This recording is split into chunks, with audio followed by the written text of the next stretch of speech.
नामदेव जी कितने उच्च कोटि के भक्त हैं महाराष्ट्र की धरती के। 56 बार भगवत साक्षात्कार हुआ, लेकिन राका बाका जी की भक्ति को देख करके नामदेव जी की भक्ति सुदृढ़ हुई। नामदेव जी भगवान से शिकायत करने लगे पंडरीनाथ जी से कि आपका विरोध करने वाले, आपको गाली देने वाले तो गुलछर्रे उड़ा रहे हैं, और दिन रात अकिंचन भाव से आपको भजने वाले राका बाका जी, वो तो इतने बेचारे विपन्न हैं, अभावग्रस्त हैं।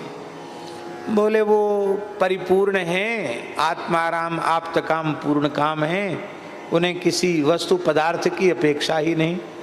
बोले प्रभु आप में कंजूसी आ गई, आप देना नहीं चाहते हो तो चलो ठीक है। तो मोहरों की थैली ठाकुर जी ने, स्वर्ण की ढेरी, मुद्राओं की ढेरी, जहां से वो लकड़ी लेने जाते थे मार्ग में लगा दी। आप तो प्रेमावेश में चलते थे, राम कृष्ण हरि कीर्तन करते हुए, अब पैर में ठोकर लगी, उसी रास्ते से रो जाते थे। ये इतनी स्वर्ण मुद्रा कहाँ से आई? पीछे से गृहिणी आ रही है, कहीं उसके मन में लालच ना आ जाए, तो उन्होंने तुरंत धूल से उसको ढक दिया। और नामदेव जी और पंडरीनाथ जी छिप करके देख रहे हैं। पत्नी ने आकर कहा अजी क्या कर रहे हो? बोले कुछ नहीं। बोले कुछ तो कर रहे, बिना किए तो मैं पूछ थोड़ी रही हूँ, क्या कर रहे हो?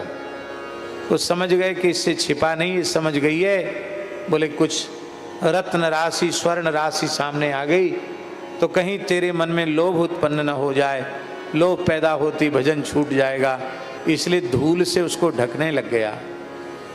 पत्नी ने यह नहीं कहा कि खोल के दिखाओ क्या है, उपेक्षा पूर्वक कहा कि अजी धूल पर धूल डालने का व्यर्थ श्रम आप क्यों कर रहे हैं? पंढरीनाथ का भजन न करके धूल पर धूल डालने का श्रम क्यों कर रहे हैं? नामदेव जी के तो पैर के नीचे की धरती खिसक गई। ओ हो, ये हैं भक्त, तो इनको भक्त कहते हैं। बोले भाई ऐसे भक्त की तो सेवा करनी चाहिए। भगवान बोले क्या सेवा करें? बोले बेचारे बूढ़े, इनकी लकड़ी इकट्ठी कर दो जंगल में। तो सूखी सूखी लकड़ी इकट्ठी कर दिए।